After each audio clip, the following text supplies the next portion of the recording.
किसान school of agriculture के online platform पर आपका स्वागत है। मैं राहुल चौधरी, एग्रीकल्चर फैकल्टी। हमने पिछले वीडियो में बेसिक हॉर्टिकल्चर देखी थी। हॉर्टिकल्चर के आगे आज हम फ्रूट स्टार्ट करेंगे। फ्रूट्स में पहला फल पढ़ेंगे अपन आम।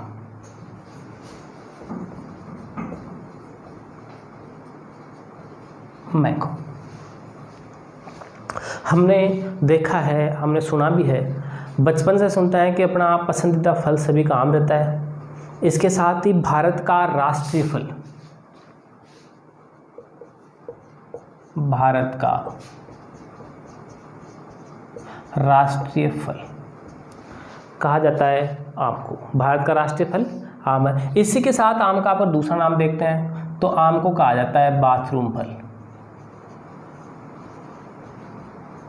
बाथरूम फल अपने को सबने देखा है, सुना है, भारत में राष्ट्रीय फल आम है, बाथरूम फल कहा जाता है। और इसके साथ ही फलों का राजा, किंग ऑफ फ्रूट, फलों का राजा कहते हैं आम को। अगर आम के दूसरे नामों के या अन्य नामों की बात करते हैं तो अन्य नाम है राष्ट्रीय फल, बाथरूम फल और फलों का राजा। इसके बाद बात करते हैं अपन वानस्पतिक नाम।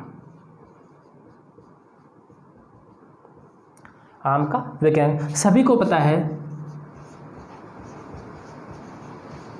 Mangifera indica.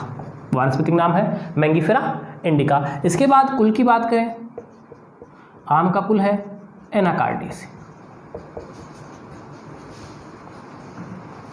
बेसिक क्लास में पहले देखा था, सभी फलों के कुल देखे थे, वानस्पतिक नाम देखे थे, गुणसूत्र संख्या देखी थी। आज फिर देखते हैं अपन।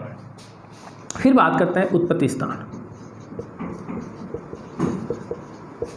आम का उत्पत्ति स्थान है इंडो बर्मा, इंडो बर्मा या भारत बर्मा। फिर बात करें गुणसूत्र संख्या। गुणसूत्र संख्या, आम में गुणसूत्र संख्या देखी थी अपने 2n = 40 और ये है टेट्राप्लोइड।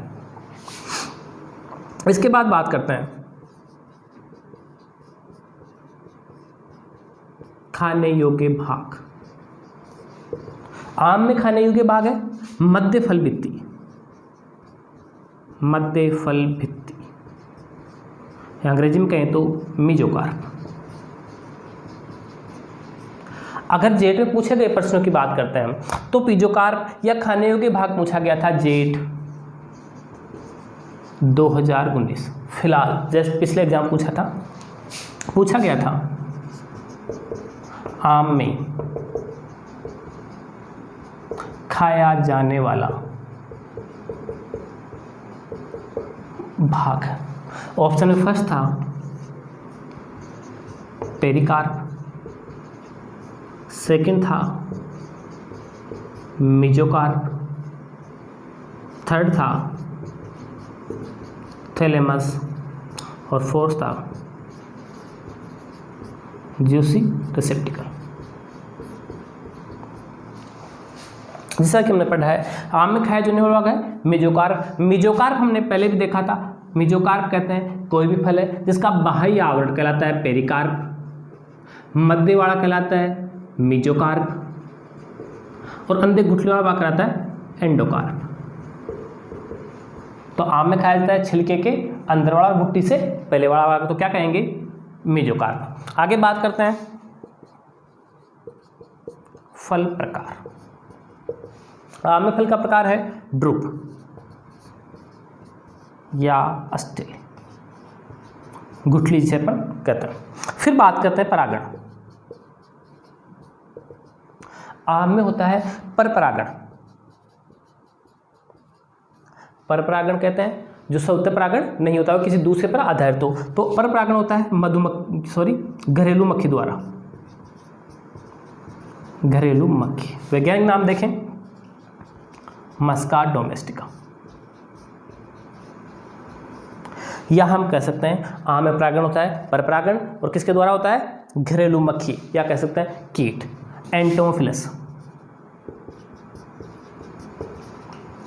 एंटोमोफिलस या इंसेक्ट द्वारा होता है। आगे हम बात करते हैं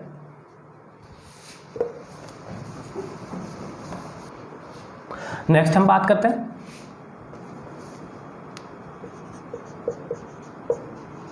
आम में पाया जाने वाला विटामिन। आम में मुख्यतः दो विटामिन पाए जाते हैं, विटामिन ए और विटामिन सी। विटामिन ए आम की किस्म है मल्लिका। आम की किस्म मल्लिका में विटामिन ए सर्वाधिक पाया जाता है। और बात करें विटामिन सी की तो किस्म लंगड़ा। आम की किस्म है लंगड़ा। लंगड़ा किस्म में सर्वाधिक विटामिन सी पाया जाता है और मल्लिका में सर्वाधिक विटामिन ए। अगर बात करते हैं आम में विटामिन ए की तो विटामिन ए पाया जाता है 4800 इंटरनेशनल यूनिट, 4800 IU प्रति 100 ग्राम खाने योग्य भाग। जेट प्रश्न पूछा गया था, जेट 2018। निम्न में से किस फल में सर्वाधिक विटामिन ए पाया जाता है? ऑप्शन ए था पपीता, बी था संतरा, सी था आम और डी था अनार। सर्वाधिक विटामिन पाया जाता है आम में, बताया था मैंने कितने पाया जाता है 4800 IU प्रति 100 ग्राम। इसके बाद पाया जाता है पपीता में 2020 IU प्रति 100 ग्राम। ठीक है, नेक्स्ट हम बात करते हैं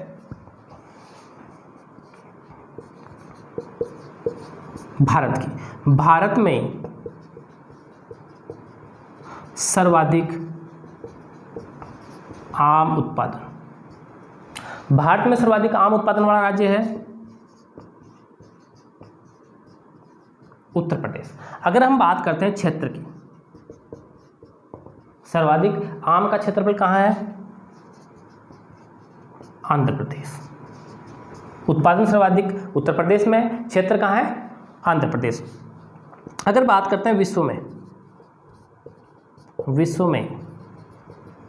सर्वाधिक आम उत्पादन, विश्व में सर्वाधिक आम उत्पादन भारत में होता है और लगभग संपूर्ण विश्व में 54% आम कहाँ उगाए जाते हैं या उत्पादित होते हैं? भारत में। अगर बात करते हैं विश्व में सर्वाधिक आम की उत्पादकता, प्रोडक्टिविटी की बात करते हैं तो सर्वाधिक उत्पादकता कहाँ की है? वेनेजुएला। सर्वाधिक उत्पादकता वाला देश है वेनेजुएला, सर्वाधिक उत्पादन वाला देश है भारत। अगर बात करते हैं हम राजस्थान में सर्वाधिक आम उत्पादन कहाँ होता है? बांसवाड़ा। सर्वाधिक आम उत्पादन बांसवाड़ा। ठीक, हम बात करते हैं भारत में फलों की बात करते हैं तो फलों के अंतर्गत सर्वाधिक क्षेत्रफल कौन से फल का है? आम का। सर्वाधिक क्षेत्रफल पर बोए जाने वाला फल है आम। सर्वाधिक उत्पादन, भारत में सर्वाधिक उत्पादन वाला फल है केला और सर्वाधिक उत्पादकता वाला फल है पपीता। तीनों चीज, सबसे ज़्यादा क्षेत्रफल आम का है भारत में, सबसे ज़्यादा उत्पादन केले का होता है, सबसे ज़्यादा उत्पादकता है पपीता की। इसके बाद बात करते हैं हम नेक्स्ट टॉपिक, जलवायु। प्रश्न पूछा गया था 2017 में जेट में,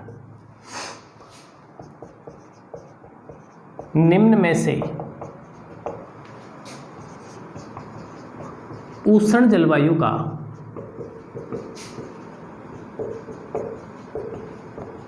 फल वृक्ष है। पूछा गया था निम्न में से उष्ण जलवायु का फल वृक्ष है। ऑप्शन देखना, फर्स्ट ऑप्शन था बेर, सेकंड ऑप्शन था सेब, थर्ड था नाशपाती और फोर्थ ऑप्शन था आम। फर्स्ट देखा आपने प्रश्न में क्या था? उष्ण जलवायु। पहले देखते सेब और नाशपाती, ये दोनों कौन जलवायु के हैं? शीतोष्ण जलवायु। फर्स्ट में 2 ऑप्शन अपने बाहर निकाल दिए, उसके बाद बचता है अपने पास बेर और आम। हमने देखा है राजस्थान, सबको पता है राजस्थान, देखा है सबने। मैंने पहले ही बताया था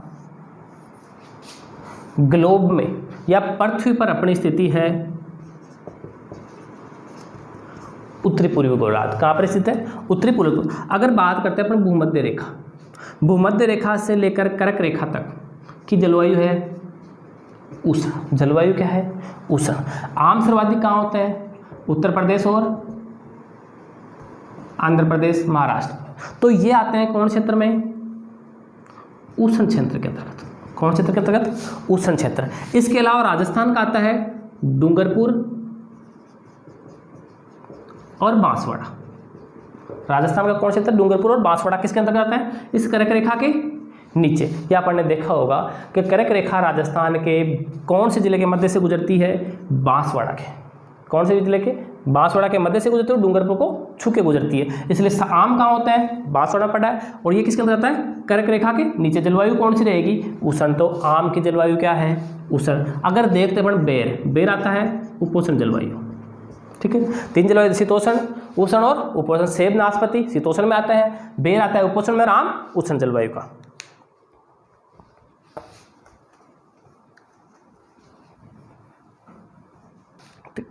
जलवायु की बात करते हैं तो आम की जलवायु क्या है? उष्ण जलवायु। उपयुक्त तापमान की बात करते हैं तो आम की फसल के लिए उपयुक्त तापमान कौन सा है? 24 से लेकर 28 डिग्री सेंटीग्रेड। उपयुक्त तापमान 24 से 28 डिग्री सेंटीग्रेड।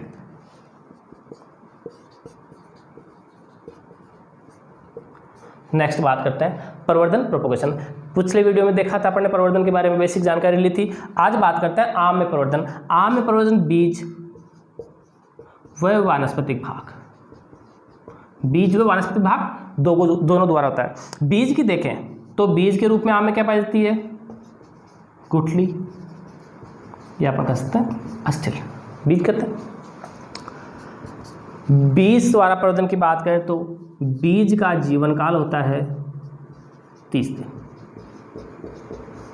प्रवर्धन था बीज द्वारा, बीज करते हैं गुठली या अस्थिल को कहते हैं, और इस जीवन काल कितना होता है गुठली का? 30 दिन। फिर बात करते हैं वानस्पतिक भाग।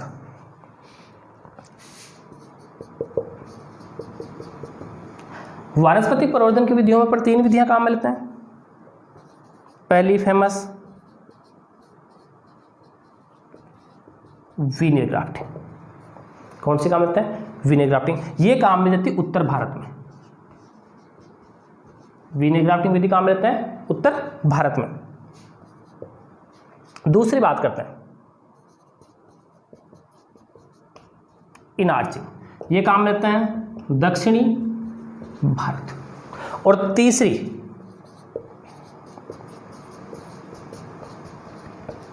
एपिकोटाइल या स्टोन ग्राफ्टिंग। तीसरी विधि है एपिकोटाइल या स्टोन ग्राफ्टिंग। ये काम में लेते हैं गुजरात और महाराष्ट्र में। गुजरात और महाराष्ट्र में। जेट 2015 की बात करें, जेट 2015 प्रश्न पूछा गया था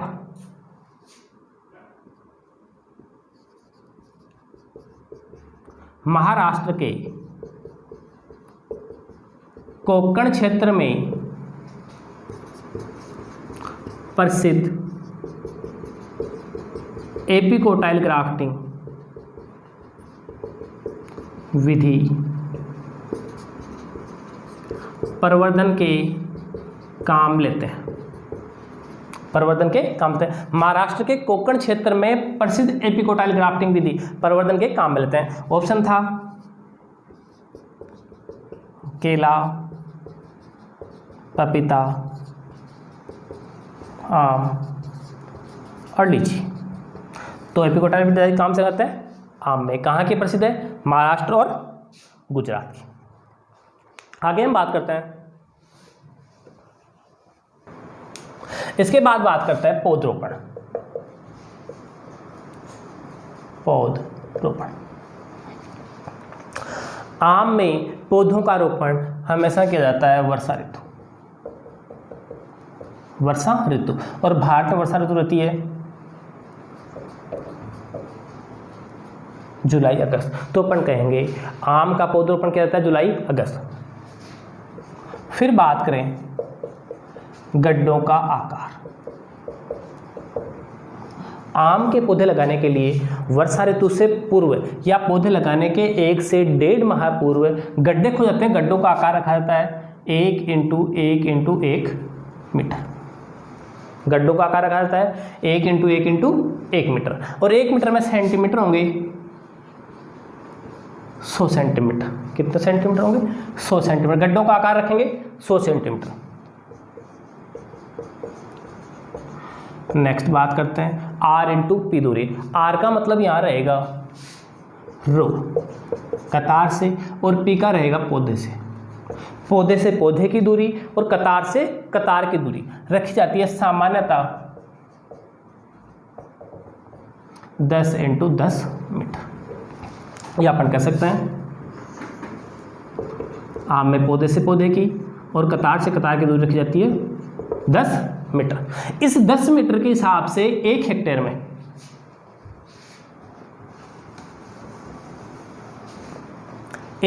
में प्रति हेक्टेयर पौधों की संख्या होगी 100, या इस दूरी को मानते हुए 1 हेक्टेयर में 100 पौधे लगाए जा सकते हैं। इसके बाद बात करते हैं आम्रपाली किस्म। कोई भी बोनी किस्म,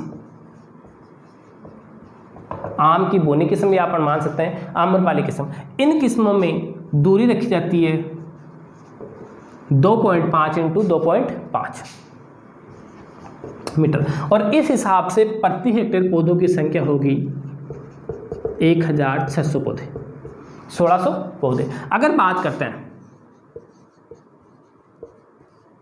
दशहरी किस्म, दशहरी किस्म में HDP हाई डेंसिटी प्लांटिंग या सघन पौधरोपण, सघन पौधरोपण। अगर अपन को दशहरी किस्म में हाई डेंसिटी प्लांट सघन पौधरोपण करना है तो दूरी रखी जाती है 5 इंटू 5 मीटर। इस हिसाब से प्रति हेक्टेयर पौधे लगाए जाते हैं 400 पौधे। इसके बाद बात करते हैं हम आम में पुष्पन, फ्लोरिंग टाइम। भारत में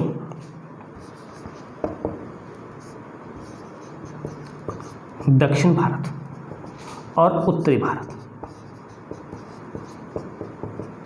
इन दोनों ही जगह पुष्पन का अलग अलग समय। दक्षिणी भारत में पुष्पन होता है दिसंबर जनवरी माह है, और उत्तरी भारत में पुष्पन का समय है जनवरी फरवरी माह। और पुष्पन के ठीक लगभग 120 दिन बाद, यहां पर कह सकते हैं 4 माह बाद फलन का समय स्टार्ट होता है। तो भारत में आमों के फलन का समय है अप्रैल से लेकर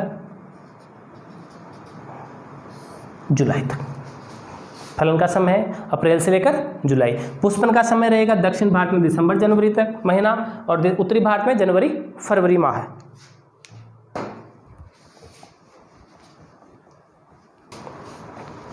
नेक्स्ट हम बात करते हैं आम की किस्में। किस्मों में हम सबसे पहले देखते हैं राजस्थान में उगाए जाने वाले आम की किस्में, या राजस्थान के लिए उपयुक्त। राजस्थान में आम की किस्में उगाई जाती है आम्रपाली, दशहरी, मल्लिका,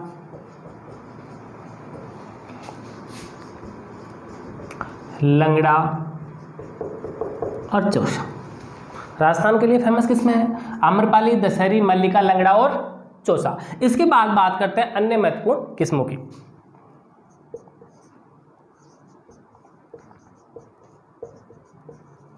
सबसे पहले देखते हैं बेमौसमी किस्म, आम की बिना मौसम में उगाई जाने वाली किस्म। बेमौसमी किस्म है निरंजन और मधुलिका। बेमौसमी किस्म है निरंजन और मधुलिका। दूसरी बात करते हैं मीठे गुद्दे वाली किस्म। आम की मीठे गुद्दे वाली किस्म है चौसा, या सबसे मीठी किस्म है चौसा। इसके बाद बात करते हैं सर्वाधिक TSS वाली किस्म। सर्वाधिक TSS वाली किस्म है जेवियर। सर्वाधिक TSS वाली किस्म है जेवियर, और इसमें TSS पाया जाता है 24.8 डिग्री ब्रिक्स। 24.8 degree BRICS. इसके बाद बात करते हैं उत्परिवर्तन द्वारा विकसित किस्म। उत्परिवर्तन द्वारा या म्यूटेशन द्वारा विकसित किस्म है रोजिका। उत्परिवर्तन द्वारा विकसित किस्म है रोजिका। उसके बाद बात करते हैं बीज रहित किस्म। आम की वह किस्म जिसमें गुठली नहीं पाई जाती है, न के बराबर होती है, वो किस्म है सिंधु। आम की बीज रहित किस्म है सिंधु। इसी क्रम में आगे बात करते हैं आम की सेब आकार के फल वाली किस्म।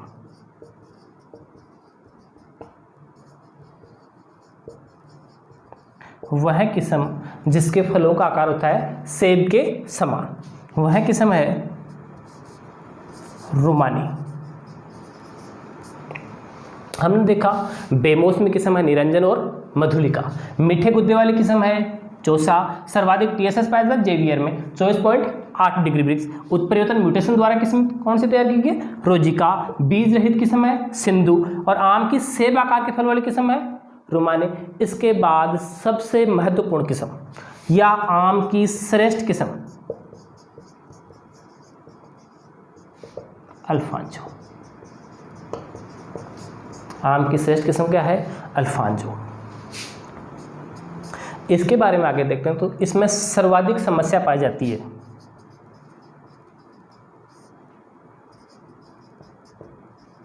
स्पॉन्जी उत्तक। समस्या किसकी पाई जाती है? स्पॉन्जी उत्तक की समस्या वाली किस्म है अल्फांजो। और इस अल्फांजो किस्म के अन्य नाम हैं हापुस और बादामी। हापुस और बादामी। हमने देखा आम की किस्म सर्वश्रेष्ठ अल्फांजो है, और उसमें सर्वाधिक समस्या किसकी पाई जाती है? स्पॉन्जी उत्तक। स्पॉन्जी उत्तक किसे कहेंगे अपन थोड़ा सा आगे पढ़ेंगे रोगों में।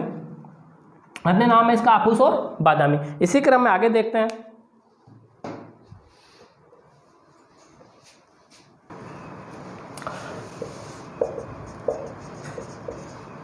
प्रसंस्करण के लिए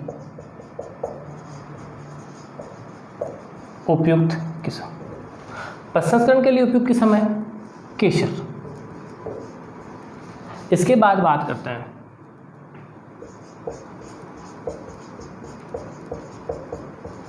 एंथ्रेक्स रोग के प्रतिरोधी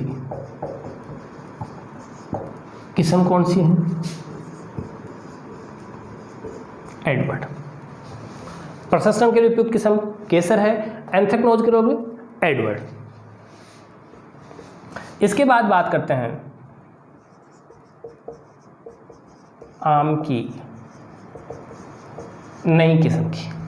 आम की नई हाल ही में रिलीज की है साई सुगंधा। साई सुगंधा।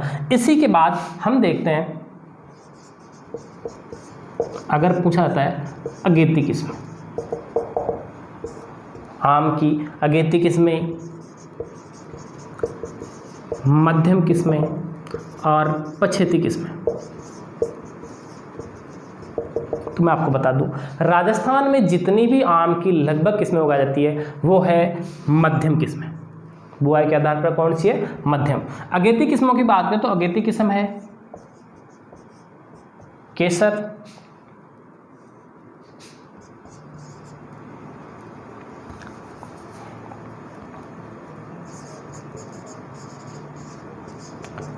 रामकेला। अगेती किस्म है केसर, रामकेला, बॉम्बे ग्रीन। केसर, केसर, रामकेला और बॉम्बे ग्रीन। मध्यम किस्मों की बात करें, आम्रपाली, मल्लिका, दशहरी और लंगड़ा। फिर बात करें पछेती किस्मों की, तो पछेती किस्में हैं चौसा, फजली, चौसा और फजली। इसके बाद बात करते हैं IARI, द्वारा विकसित किस्म।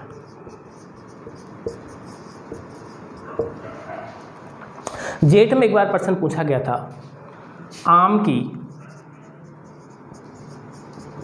संकर किस्म है, आम की संकर किस्म है। उस समय ऑप्शन था आम्रपाली, अल्फांजो और थे, तो आम की संकर किस्म उसमें मानी गई थी आम्रपाली। आइए द्वारा विकसित किस्मों की बात करें। सबसे पहले देखते हैं मल्लिका। मल्लिका क्रॉस है नीलम और दशहरी किस्म का, नीलम और दशहरी, या नीलम और दशहरी किस्म से बनी किस्म कौन सी है? आम्रपाली, सॉरी मल्लिका। फिर बात करते हैं दशहरी और नीलम का क्रॉस। नीलम और दशहरी क्रॉस से बनी है मल्लिका, और दशहरी और नीलम के क्रॉस से बनी है आम्रपाली। तो आम की संकर किस्म थी आम्रपाली। इसके बाद बात करते हैं नीलम और अल्फांजो। अल्फांजो संकर किस्म नहीं है, नीलम और अल्फांजो से किस्म बनी है कौन सी? रत्ना। नीलम और अल्फांजो किसका क्रॉस है? रत्ना का। फोर्थ बात करते हैं रत्ना और अल्फांजो। रत्ना और अल्फांजो ये किस्म किसका संकरण है, या किससे बनी किस्म है?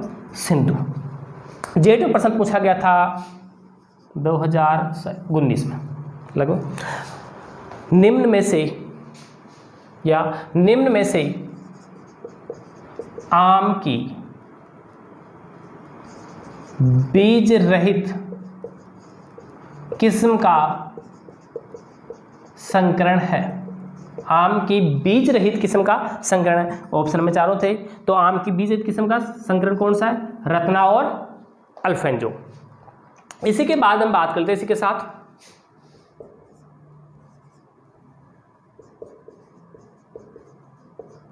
नियमित फलन वाली किस्म।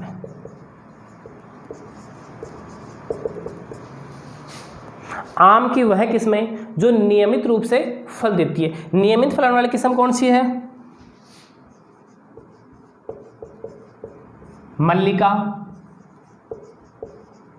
नीलम, आम्रपाली और रत्ना। नियमित फलन वाली किस्में कौन सी है? मल्लिका, नीलम, आम्रपाली और रत्ना। अनियमित फलन वाली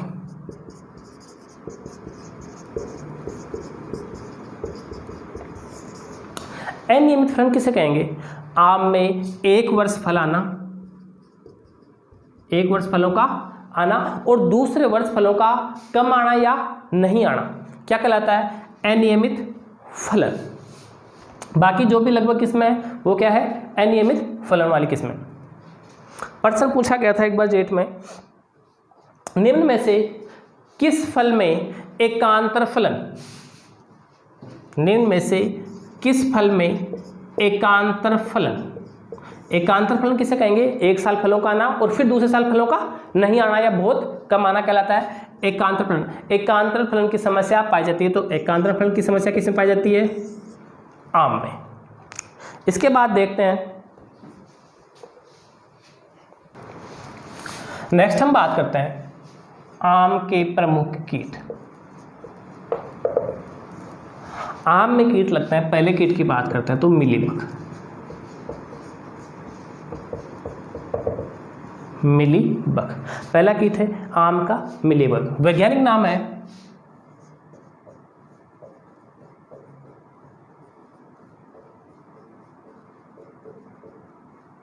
ड्रोसेरा मैंगीफेराई, वैज्ञानिक नाम है ड्रोसेरा मैंगीफेराई। इसका नियंत्रण करते हैं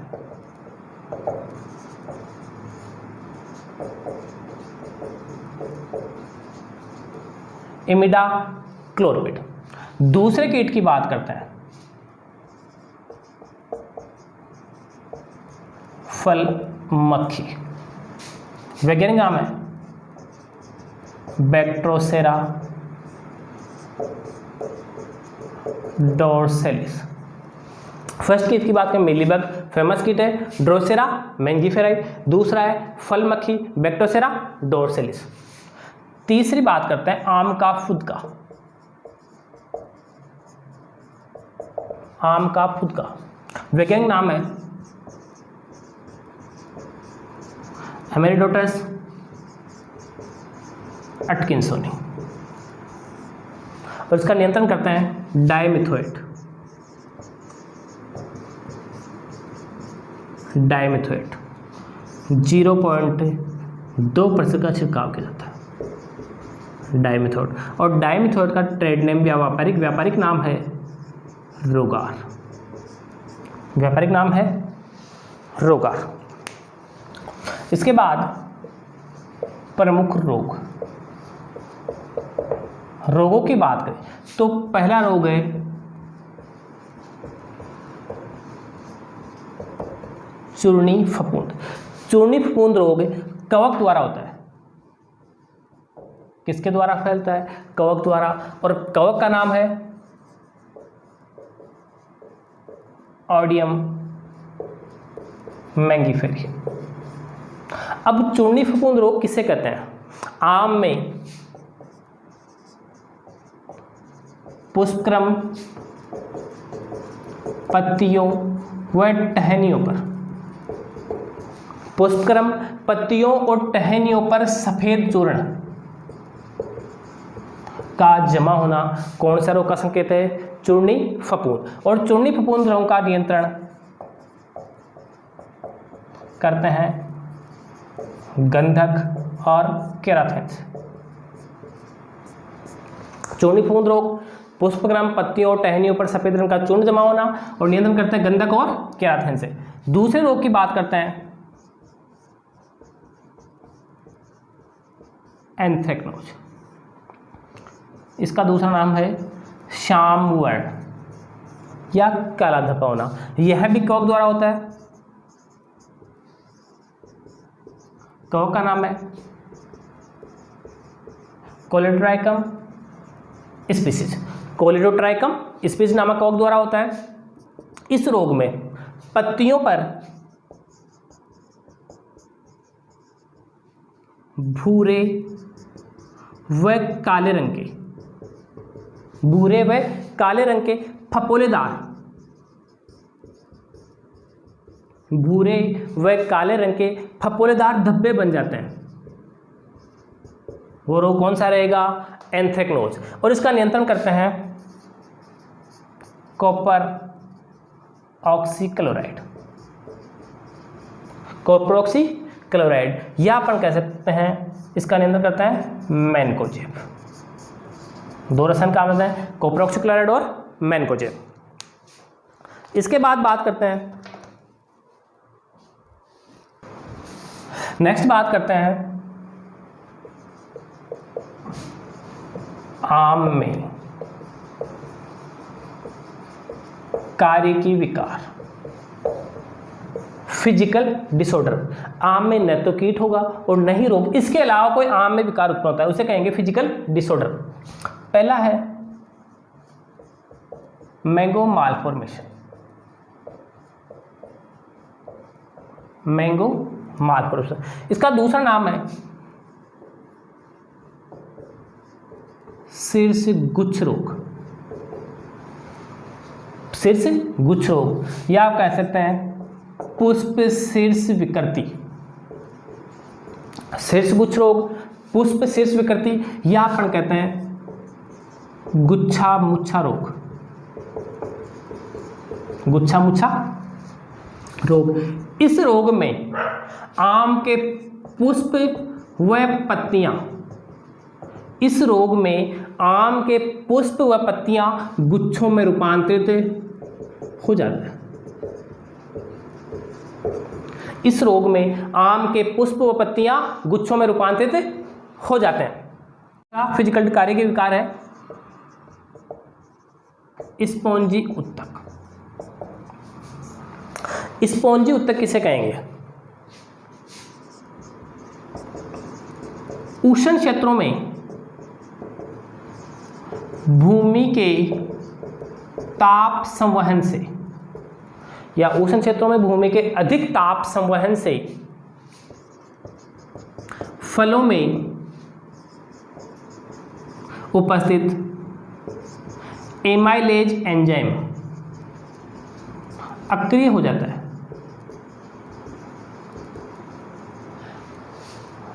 उष्ण क्षेत्रों में भूमि में ताप संवहन के कारण फलों में उपस्थित एमाइलेज एंजाइम अक्रिय हो जाता है, जिससे मध्य फल भित्ति